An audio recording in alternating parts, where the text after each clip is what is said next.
specialist for the Event Agency covering North and East Yorkshire. Alex asked me if I could try and keep this presentation as focused on North Yorkshire patch as much as possible, but I think I do need to highlight that I do cover quite a large area, North and East Yorkshire, so I've included some other bits and pieces that hopefully will be of some interest.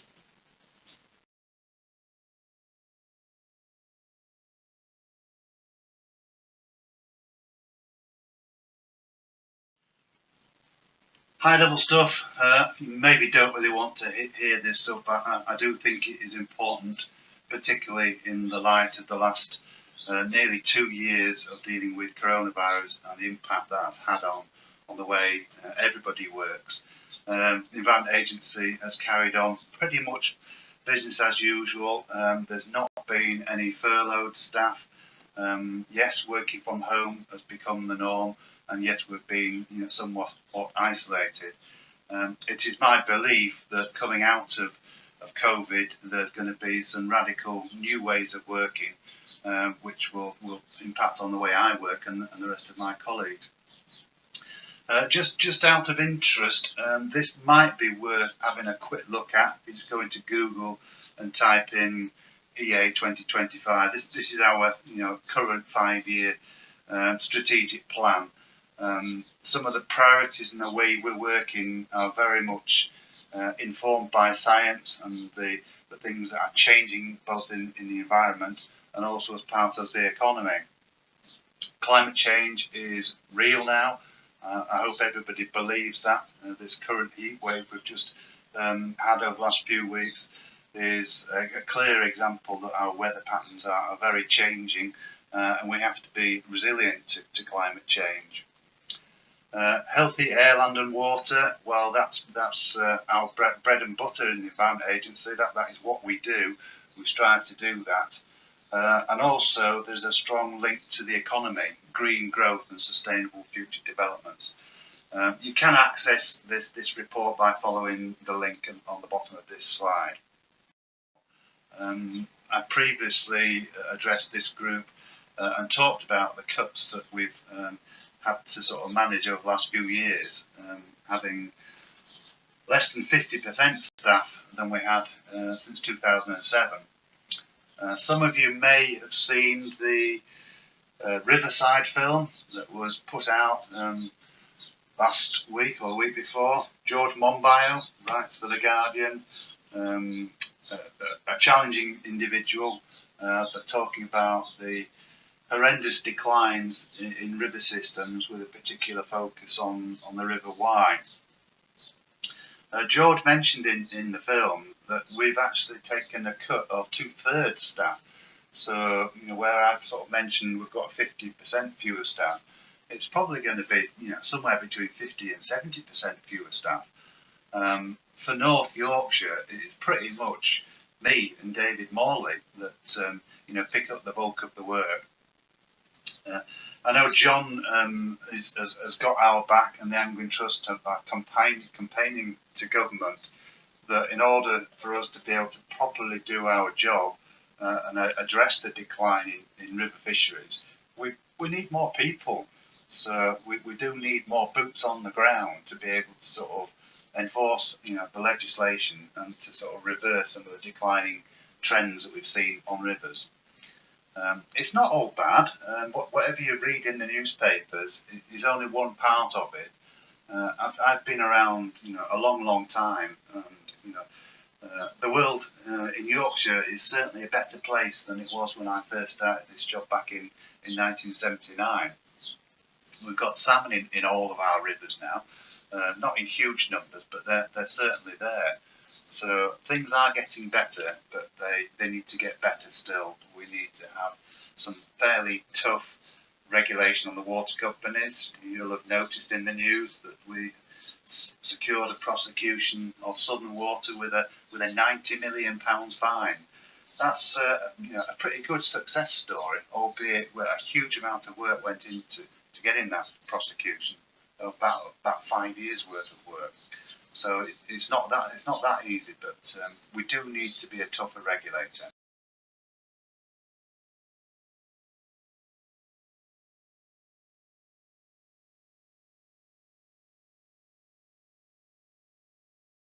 cut our staff over the last few years. We also rely in fisheries on rod licence income. Last year was a bumpy year for rod licence sales, largely driven by many people, being stuck at home during the pandemic, furloughed from work, and so when angling was resumed, there was a massive take-up of angling.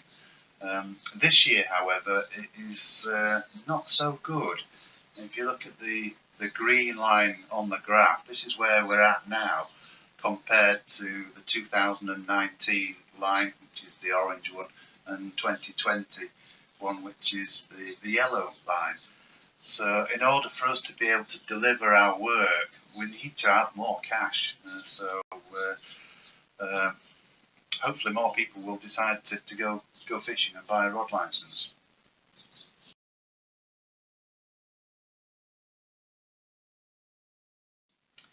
Uh, 2019, before all of this pandemic started, there was an incident that some of you will be very familiar with. The Rip and Loop, a little map on the left there, showing the old course of the river. Well, the river decided to sort of jump out of its channel and take a shortcut, shown on the map with the red line. We did assess this incident at the time, myself and David Morley. We went out there, had a look to consider, what the options were. Were we going to consider reinstating the loop? Were any fish rescues required? And thankfully, we didn't have to do any fish rescue, but it's a fascinating site to look at if you're interested in river geomorphology. I guess this was going to happen at some stage. If you have a look at the map, the rivers in years gone by have always done this. They've moved around the floodplain. We're not going to reinstate the loop and put the river back in its old course. Our priority would be to sort of work with natural processes and only do any heavy engineering if there was a huge risk to people or property, which there isn't in this particular case. With a big focus on the high level strategic direction, what changes are going to happen in the Environment Agency. We do still get money from rod licence sales, and we do invest that money in projects. Here's just a few pictures from the last couple of years, all of them put together by the Wild Trout Trust. Hopefully you all know Johnny Gray, top guy, certainly knows his stuff. So a couple of projects in Wharfdale on Kilsey Beck and the headwaters of the River Wharfe at Hobart, which I think is Bradford City's waters. So these projects are all about keeping livestock out of rivers. So lots of fencing with designated access points, and then tree planting to provide that overhead riparian shade and cover. And a similar site on Thornton Beck on the River Nid. All of these three are David Morley's projects. He was the site officer working with Johnny Gray.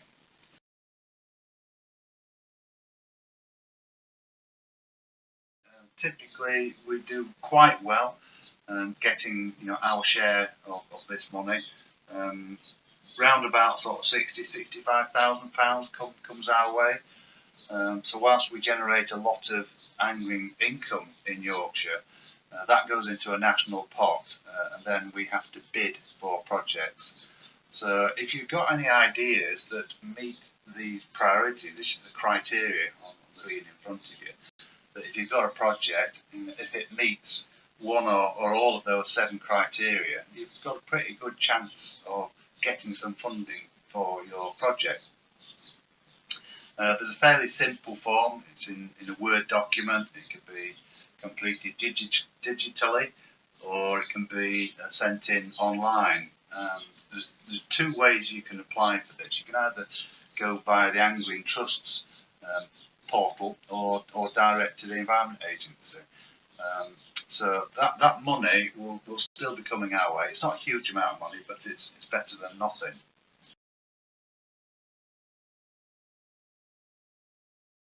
Doing it, why aren't we doing more of it? So here's a bit of information about stocking. We have stocked the River Wharfe. with barbel between Harewood and Collingham. This followed quite a detailed analysis of our fish population data, looking at the overall health of the fishery based on electrofishing surveys, and also taking into account what anglers were telling us. So this was a 3 or 4 year programme of stocking. All the barbel were obtained from our fish farm at Calverton, and that exercise has now concluded. So hopefully we'll see some positive signs of those fish appearing in your catches.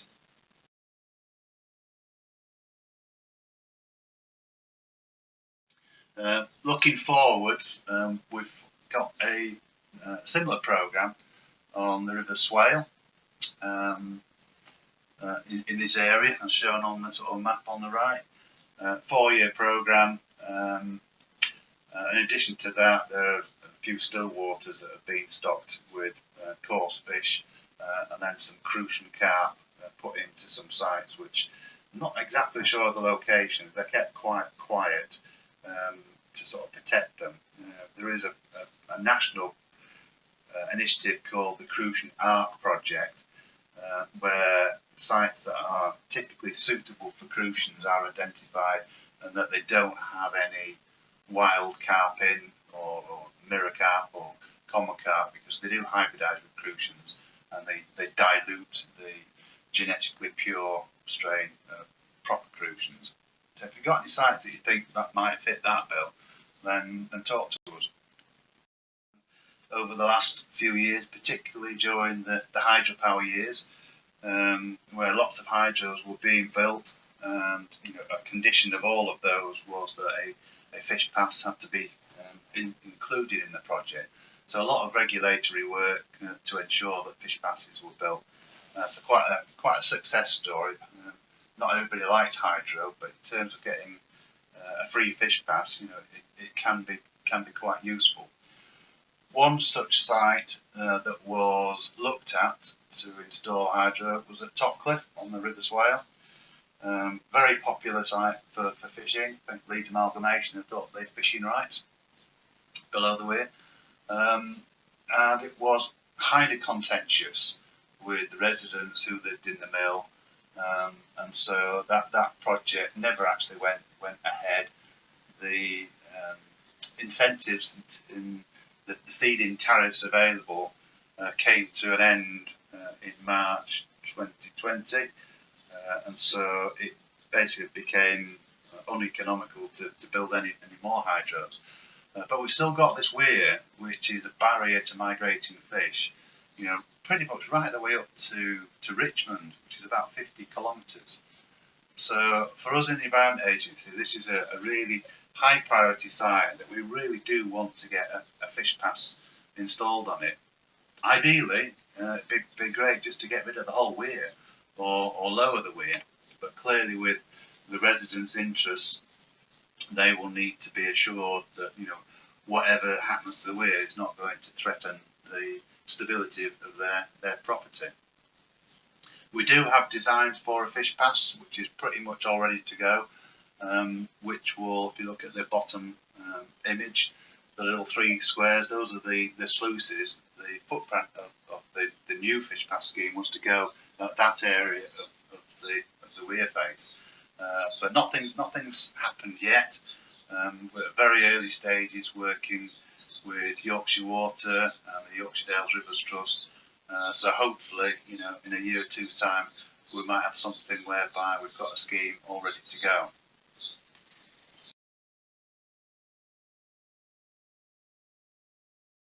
Yorkshire for fish passes, we've got lots of them, particularly in the industrial rivers, like the Aire and the Don, and a lot of those have had fish passes installed. So we've achieved quite a lot over the years. But the emphasis now has shifted to the rivers in this patch, so the Wharfe, the Nid, the Swale and the Ouse, the Ure.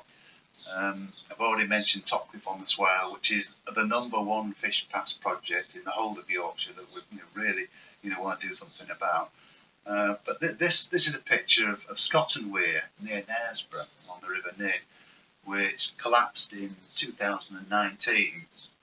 So you might say, well, oh great, that's sorted out the fish pass, no problem.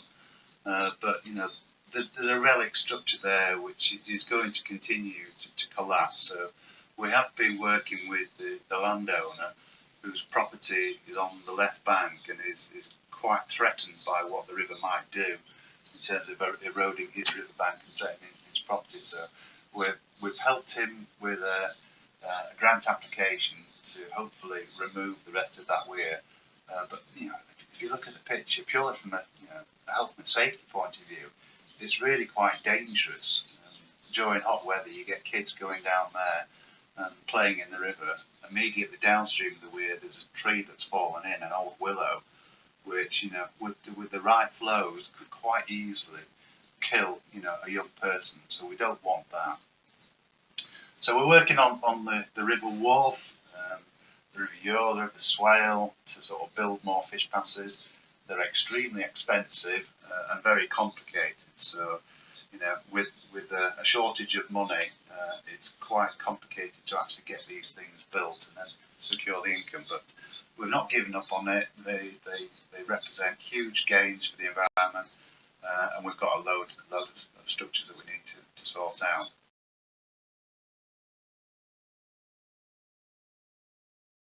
Adding this particularly to this audience, but I thought I'd chuck it out there anyway. There's been a lot of information in the media about beaver reintroduction nationally, a lot of debate.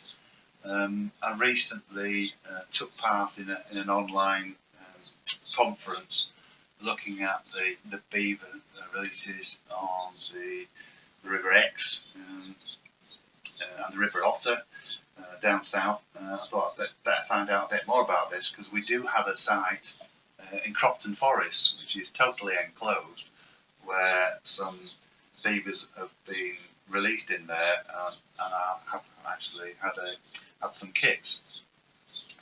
There's a very lengthy report put together by Professor Ian Couch from Hull University, which I'm sure is available if you want to get hold of a copy. It's 90 pages long, but it covers pretty much everything you need to know about beavers and the impact on fish and fisheries. I must emphasise that the Environment Agency is not the lead regulator when it comes to beaver reintroduction. This falls to Natural England, but we are a key player when it comes to regulating sites where they're going to be considered, both from a risk of flooding and also on potential risks to agricultural crops. So I'm sure you might have some questions that if you have, then I'll do it